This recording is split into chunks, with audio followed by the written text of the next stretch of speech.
Security stopped me at the conservatory's side entrance. The guard's hand went up before I could speak. "Guests only, ma'am." I clutched my simple navy clutch tighter, feeling the embossed invitation letter inside. The one from the ethics committee, not from my son. Behind the guard, I could see the glass ceiling soaking up afternoon light, casting rainbows across white roses that climbed 20 feet high. Vivian Harrow glided over in champagne silk, her smile sharp as cut crystal. "I'm sorry, but staff enters through the service corridor." She said it loud enough for 3 arriving couples to hear. My face burned. I opened my mouth to explain, but then Talia appeared in her rehearsal dress, lace trailing behind her like sea foam.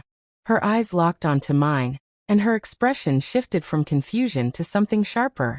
"Wait," she said, her voice cutting through the string quartet's warm-up notes. "You're Elise Turner. From Harbor and Hearth, aren't you?" The violinist missed a note.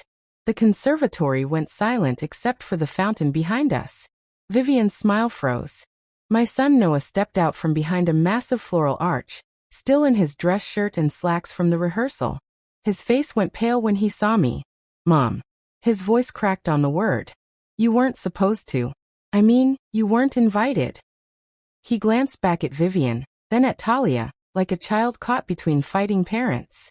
"Please don't make a scene." Something inside my chest cracked clean through. I tucked my hands behind my back, standing beside the vendor partition where the caterers were setting up champagne towers. My throat burned with words I couldn't say in front of all these people. But Talia's gaze hardened, not at me but at Vivian. She turned to her mother with a look I'd never seen on her face in the engagement photos Noah had posted online. "Mother," Talia said slowly, her voice steady as stone. "Wait just a minute. Harbor and Hearth paid for this entire venue, didn't they?" Vivian's hand fluttered to her pearl necklace. "Darling, sponsors are just faceless checks. They don't actually attend." 3 weeks earlier, I'd sat in the conference room at Harbor and Hearth's downtown office, staring at the file folder Kara had just slid across the table. "Harrow House Conservatory grand reopening," she'd said. "Major community sponsorship. You'll be point on vendor relations." I'd opened the folder and my stomach had dropped. There, in elegant script on the venue contract, were 2 names I knew by heart: Noah Turner and Talia Harrow. My son. My son who hadn't called me in 8 months. I'd looked up at Kara, my supervisor, and forced my voice to stay level. "The groom is my son. I need to recuse myself from any approval authority." Kara had blinked twice, then nodded slowly. "I'll loop in ethics immediately." Within an hour, I was sitting with Marco from the ethics committee, signing disclosure forms. Everything was documented. My relationship, my request to step back from final approvals, my acknowledgement that I couldn't use my position for personal benefit. Marco had been kind but firm. "We'll keep you on vendor coordination only. No budget authority, no guest list access." 2 days after my disclosure, Marco called me back into his office. "There's something you need to see." He pulled up the sponsorship contract on his screen and scrolled to page 7. Clause 7, Section C, Community Access Provision. The sponsor, that's us, gets 2 complimentary seats for community stakeholders. The selection committee chooses them, not individual staff members. I'd read it 3 times, my heart hammering. "Who's on the selection committee?" Marco tapped the document. "Department heads, community board representatives, and 2 rotating volunteers. You're not on it." He'd looked at me carefully. "The committee solicited nominations from staff. Someone submitted your name as a longtime community volunteer. Your library work, the meal programs you coordinate. The committee voted. Your name was chosen." I'd felt dizzy. I didn't nominate myself. Marco nodded. "We know. That's why it's compliant. You're attending as community recognition, not as mother of the groom. The committee doesn't even know he's your son. We kept that confidential." I'd stared at the clause until the words blurred. 4 days later, Vivian struck. Kara forwarded me the email chain with a note. "FYI, not your problem, but you should know." Vivian's message was 3 paragraphs of polite poison. "While we appreciate Harbor and Hearth's generous sponsorship, We feel strongly that the allocated community seats should be reserved for parties whose image aligns with the Harrow family legacy. We trust you'll understand the importance of appropriate representation at such an intimate celebration." Kara's response was surgical. She'd quoted Clause 7 word for word, copied legal, and closed with, "The community seats are contractually designated and non-negotiable. We're confident the selected stakeholders represent our shared values beautifully." Vivian's reply came within an hour. "Of course we respect your processes. Though I should mention that several other venues have expressed interest in partnership for future events. We do so value flexibility in our collaborators." It was a threat wrapped in silk. Kara had called me into her office after that. "She's trying to force your removal without saying your name. You know that, right?" Kara pulled up a financial analysis on her screen. Harrow House took out significant loans for the renovation. The grand reopening is make or break for their Q4 projections. If we pull sponsorship now, they'll lose their primary investor confidence. The venue could actually fold. She looked at me seriously. "Vivian's bluffing. She can't afford to lose us. But I need to know. Do you want to push this? We can hold the line on the contract, but it'll be uncomfortable." I thought about Noah, about the 8 months of silence after I'd refused to co-sign his condo loan. I thought about Talia, who I'd only met once at a coffee shop where she'd been polite and distant. "I won't weaponize pain," I said finally. "But I won't be erased either. Hold the line quietly. Document everything. If this becomes about power instead of policy, we'll have the paper trail." Kara nodded. "Compliance is already logging every communication. We're doing this clean." I left her office feeling something strange. Not quite hope, but not quite surrender either. Noah called me on a Tuesday evening. I'd been folding laundry, and when his name flashed on my phone, I almost dropped a towel. "Mom." He sounded exhausted. "Talia's mother says you're only coming to the wedding to flex your company connections. She says you're trying to embarrass us." The laundry basket blurred. I sat down hard on the couch. "Noah, there's a community access clause in the sponsorship contract. A committee chose me. I didn't put myself forward.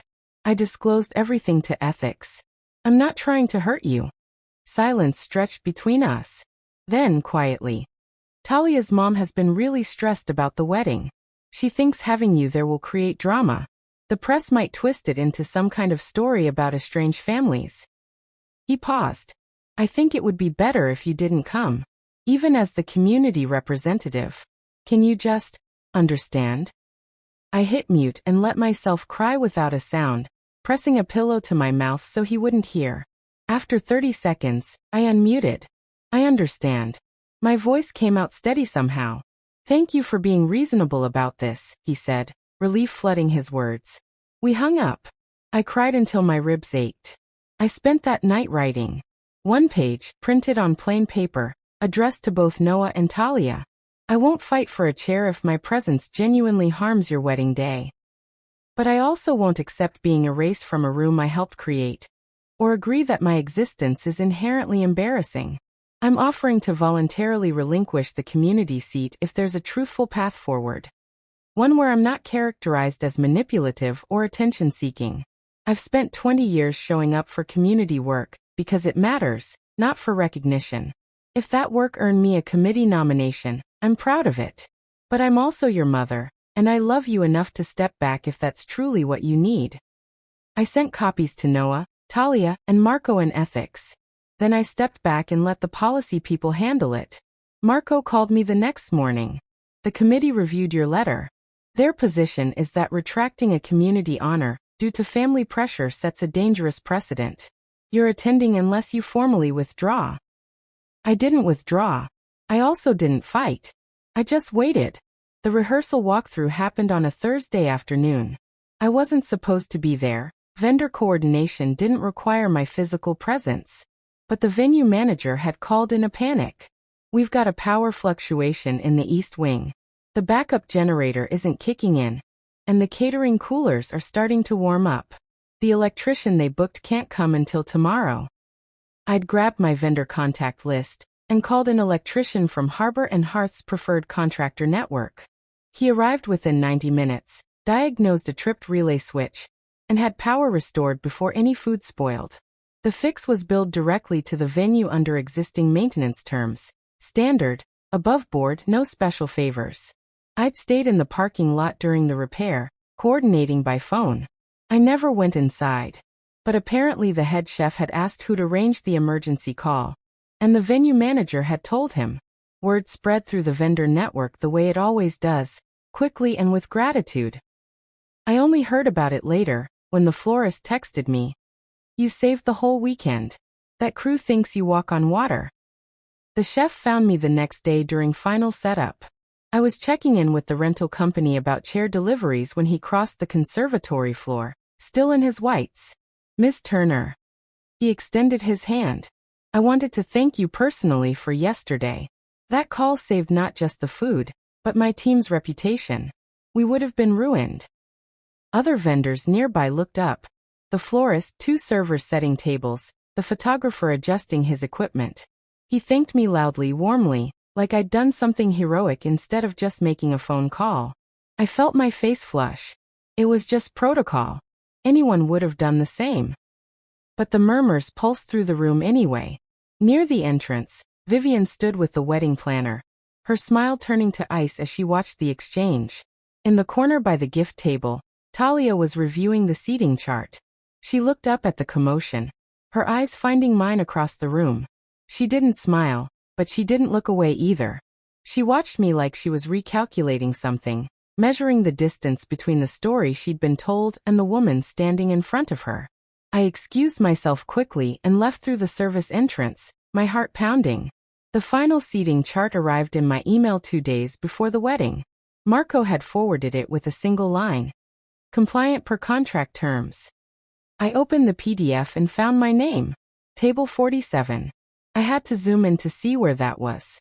Behind a structural pillar, next to the busing station where servers would be clearing plates all night.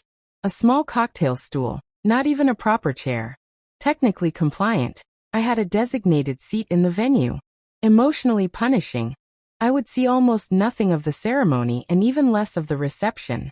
I stared at that tiny square on the floor plan for a long time. Then I closed my laptop and pulled out my navy dress, the one I'd worn to Noah's college graduation.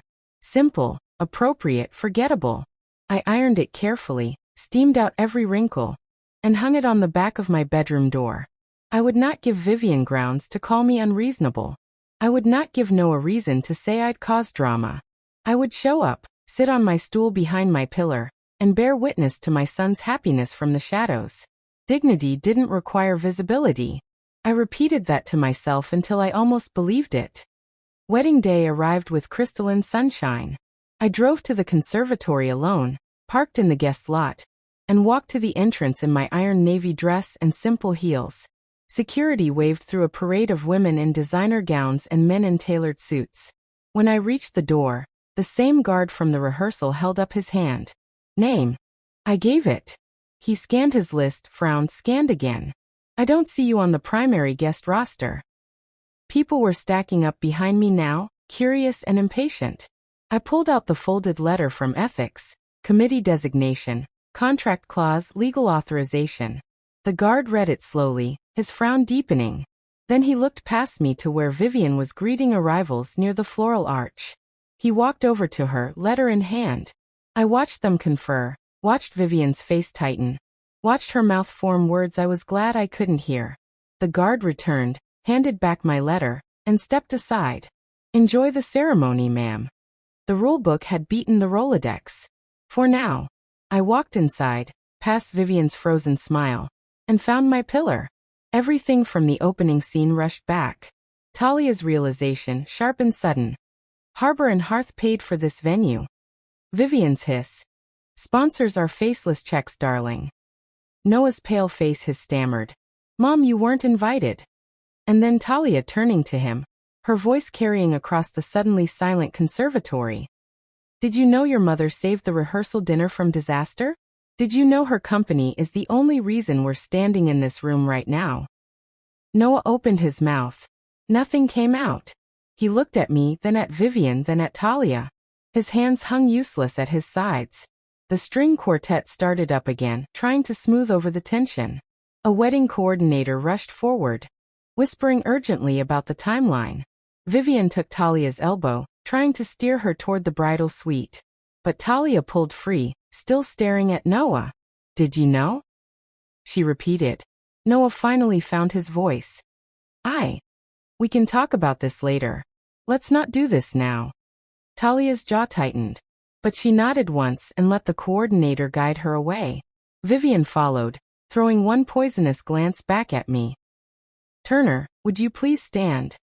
My heart stopped. Every head in the room turned. I stood slowly, gripping the edge of my stool for balance. The vendor staff began to clap. Servers, the catering team, the florist, the photographer. A few guests joined in, uncertain but polite. The applause swelled for about 10 seconds, then faded. Vivian, seated at the head table, brought her hands together exactly twice in slow, deliberate claps. Then she stopped, her lips pressed into a thin line. Noah stared down at his plate, his jaw working. He didn't clap. He didn't look at me. I sat back down, my legs shaking, and wondered if I'd just made everything worse. I slipped away to the restroom during the salad course, needing a moment away from the eyes and whispers. I was washing my hands when the door opened behind me. In the mirror, I saw Vivian. She didn't pretend to be there for the restroom. She stood between me and the door, arms crossed. "You people," she said softly, venom dripping from every word, "don't belong at my family's table. You think a corporate sponsorship gives you the right to insert yourself into our lives." I dried my hands slowly, carefully. "I belong to the contract that kept your lights on," I said, meeting her eyes in the mirror. "I belong to the clause your lawyers signed. I belong to the community work that earned me a committee nomination. If you have a problem with any of that, take it up with your own signature." She stepped closer, and I could smell her perfume.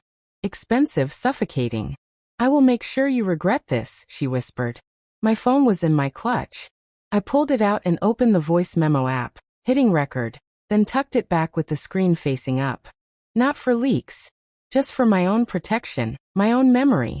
Later, alone in my car before driving home, I listened to the recording once. Vivian's threat was clear, unmistakable. I could send it to Marco, to legal, to Kara. I could build a case, file a complaint, turn this into a battle. Instead, I deleted the audio file. Then I opened my email and typed a quick, factual summary to Marco. Brief hallway interaction with Vivian Harrow, approximately 7 p.m. She expressed displeasure with my attendance. She stated she would ensure I regret this. No physical contact. I'm documenting for record-keeping purposes only. No action requested at this time. I attached a timestamp and sent it. No drama. No escalation. Just a documented interaction, clean and factual, the way Harbor and Hearth had trained me to handle vendor conflicts. Then I went back inside, washed my face in cold water, and returned to my stool. The main course was being served. Noah still wasn't looking at me, but Talia was. Every time I glanced toward the head table, her eyes were already on me, thoughtful and guarded. I didn't know what that look meant, but it felt different from pity. It felt like she was taking notes. After dinner, during the lull before dancing, Talia found me. She appeared beside my pillar without warning, her train gathered in one hand. "Miss Turner," she said quietly, "would you walk with me? Just for a minute. Away from the cameras." I nodded, too surprised to speak. We walked out through the conservatory's side doors into the garden, where fairy lights were strung through the trees. The music was muffled out here, the air cooler. Talia stopped by a fountain and turned to face me. "I owe you an apology," she said. "I let my mother control the guest list. She told me you'd embarrass the family, that you'd try to make the wedding about you, that you'd ask us for money in front of everyone." Her voice was steady but strained. "I should have questioned it. I should have called you myself." I looked at her, this woman my son loved, and saw something I hadn't expected. Genuine remorse. "Protecting optics shouldn't require erasing mothers," I said quietly. She winced. "No, it shouldn't." We stood in silence for a moment, listening to the fountain. Then she added, "Thank you for not making this uglier than it already is." When I returned to my stool, I found someone had moved another chair next to it. Ms. Patricia Wells, the library director, the other community seat, was sitting there, calm as anything. She smiled when she saw me. "No one sits alone on my watch," she said simply, as if it were the most obvious thing in the world. I felt something crack open in my chest. "Thank you," I whispered. She patted my hand. "I've known you for 15 years, Elise. I know what kind of person you are. And I know how this committee vote went down. You earned this seat 10 times over, and I'm honored to sit beside you."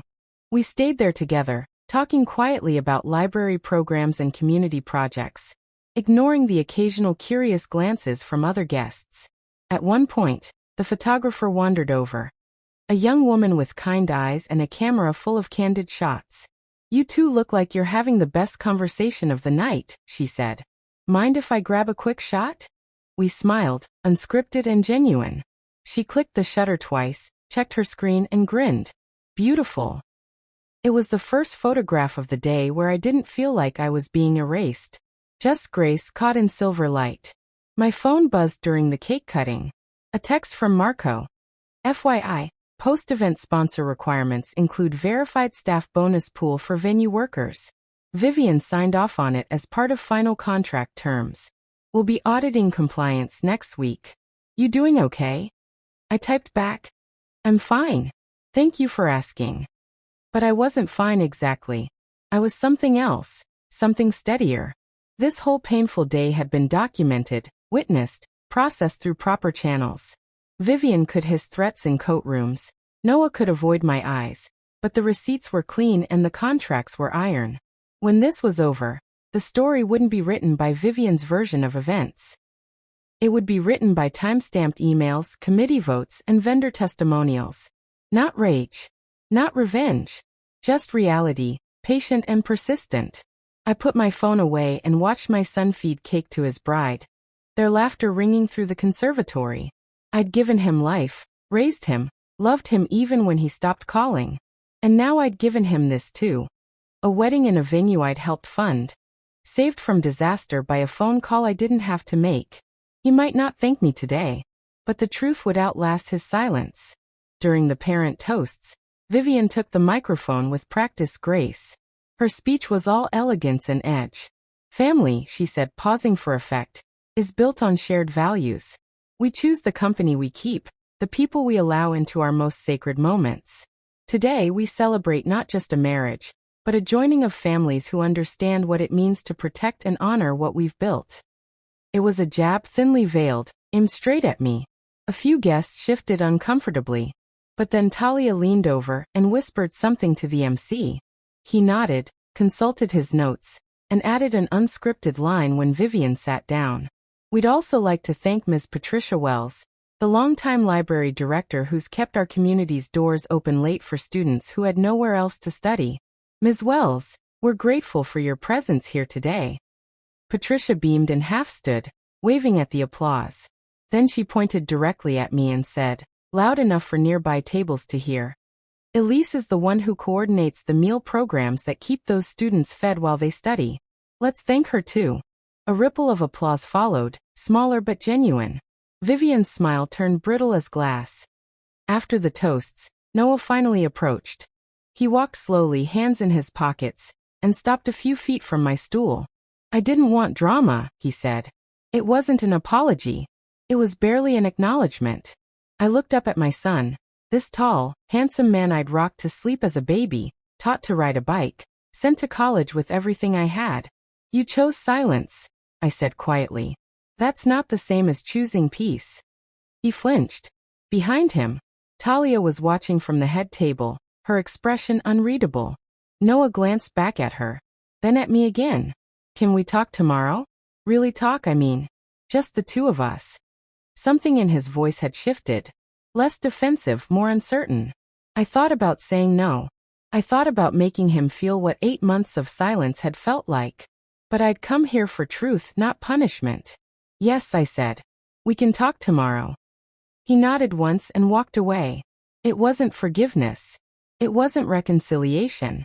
But it was a door left unlocked, and sometimes that's enough to start with. Dignity doesn't mean slamming doors. It means knowing which ones are worth walking back through later.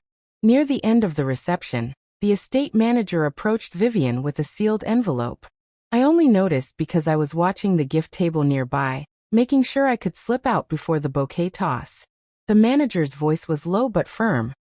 Final sponsor compliance documentation, safety audits, overtime verification, and the staff bonus release. I need your signature tonight per contract terms. Vivian tried to wave him off. Can't this wait until Monday? He didn't budge. No ma'am. Clause 12 requires same-day execution. Legal highlighted it here.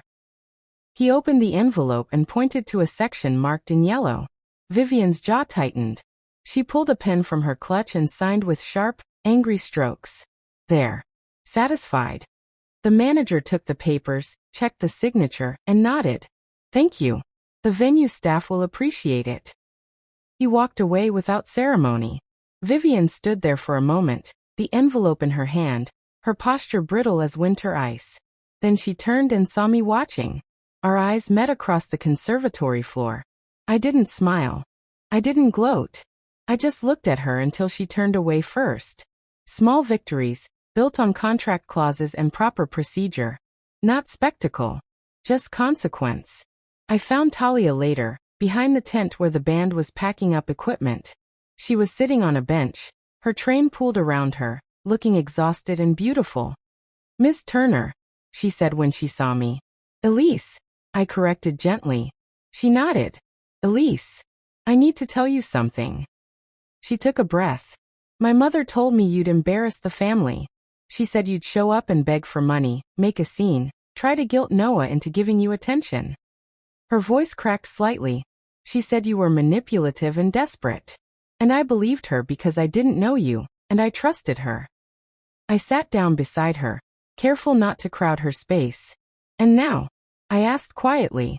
Talia looked at me, her eyes bright with unshed tears. Now I know she lied. You haven't asked for a single thing. Not money, not attention. Not even an apology you absolutely deserve. You just showed up with dignity and let the truth speak for itself. She reached for my hand. I'm sorry I didn't fight for you to be here. You already gave us more than money. You gave us grace. The word settled between us, fragile and true. As guests began to leave, the photographer found us and asked for a group shot of everyone who made tonight possible. She was gathering vendors near the entrance, caterers, florists, musicians. Talia stood and pulled me with her. She's coming too, she said firmly. I started to protest, but Talia shook her head. You belong in this picture. We stood together in a cluster of smiling, tired faces. The photographer counted down. 3, 2, Vivian's voice cut across the room. Excuse me, that's not. But the estate manager was standing beside her, the signed compliance paperwork in his hand. He said something low that I couldn't hear. Vivian's mouth closed. The photographer clicked the shutter. One single frame where I wasn't erased, wasn't hidden behind a pillar or a policy clause. Just present. Just real. When I saw the photo later, Talia texted it to me that night. I barely recognized myself. Not because I looked different, but because I looked like I belonged. It had been so long since I'd seen that version of myself that I'd almost forgotten she existed. I saved the photo to my phone and stared at it until my eyes burned. Then I let myself cry, not from pain this time, but from something closer to relief. Noah walked me to the valet lane as the last guests trickled out. The conservatory lights were dimming behind us, and the air smelled like roses and champagne. I don't know how to fix today, he said. His hands were shoved deep in his pockets, his tie loosened. He looked young suddenly, uncertain in a way I hadn't seen since he was a teenager. Start with honesty, I said. Not just with me. With yourself. Ask yourself why you believed every story about me being a problem without ever asking my side. Ask yourself what you're really afraid of.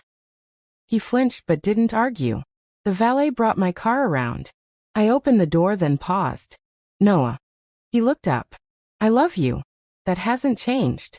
But love doesn't mean I'll pretend this didn't hurt.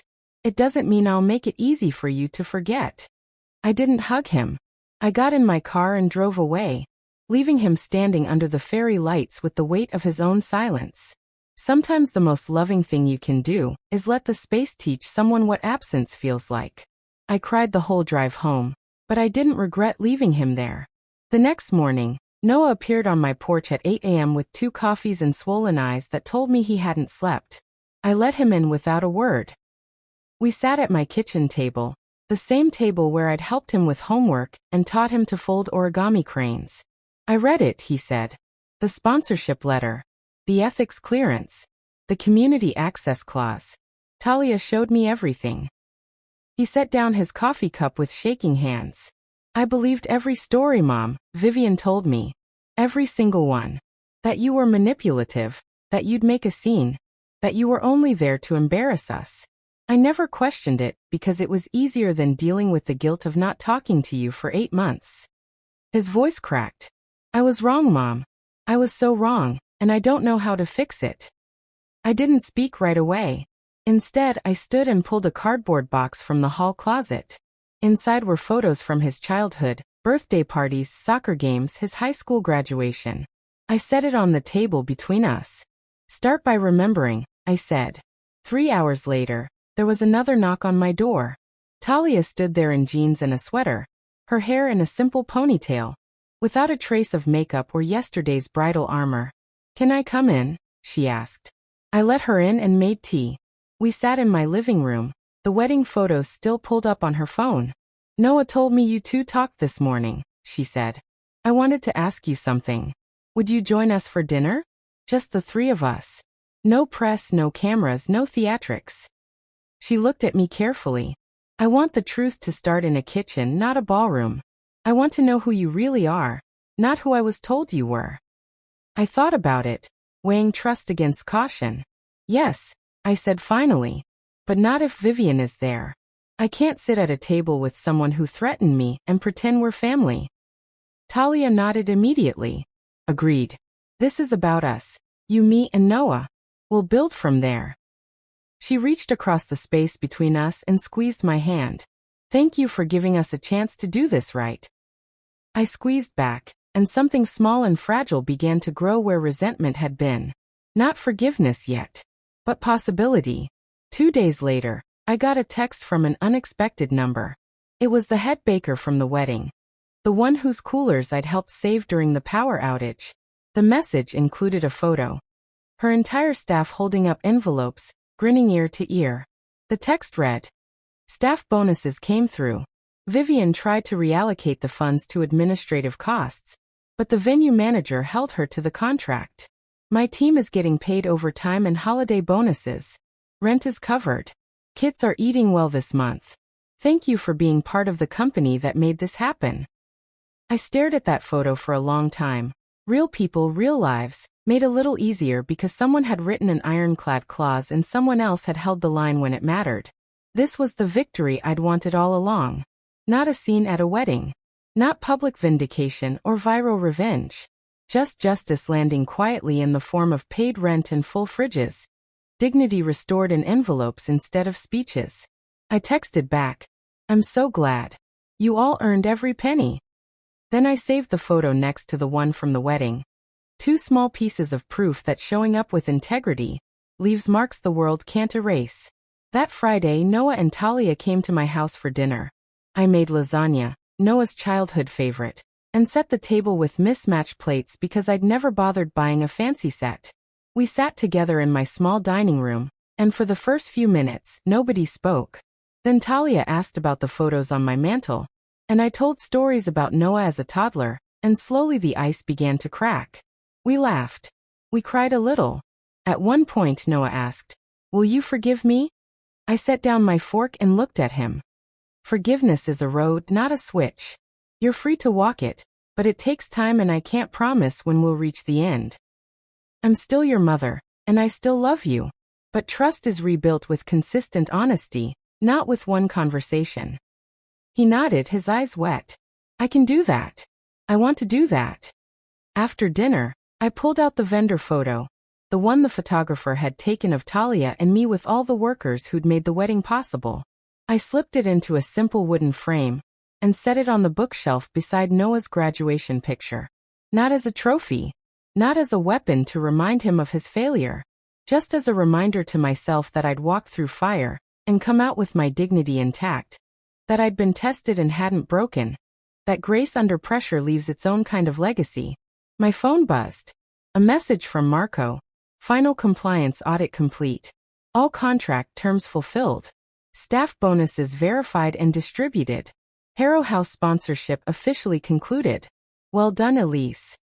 I read it twice, then set my phone down and looked around my small dining room at my son and his wife, at the mismatched plates and the leftover lasagna, at the life I'd built quietly and carefully over decades of showing up. The following week, I met Patricia for coffee at our usual spot downtown. She slid a newspaper across the table. The local section had run a small feature on the Harrow House reopening. There was a photo of the conservatory, the grand staircase, the champagne fountain. And buried in the third paragraph, a single line. The renovation was made possible through community partnership with Harbor and Hearth Industries. No mention of drama. No family scandal. Just facts, clean and permanent in print. You did good, Patricia said, stirring her coffee. You walked through hell in heels and didn't set anything on fire. I laughed, surprising myself. I wanted to sometimes. She smiled. But you didn't.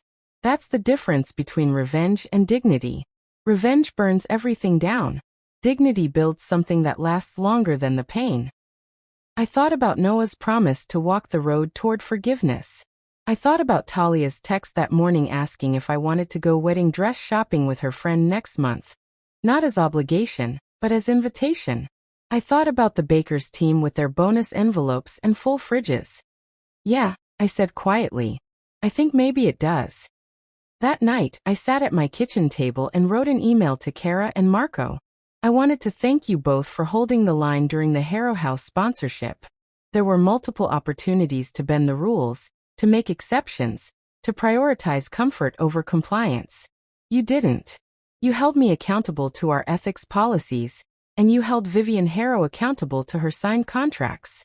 Because of that, staff got paid, community members got honored, and I got to witness my son's wedding with my head held high.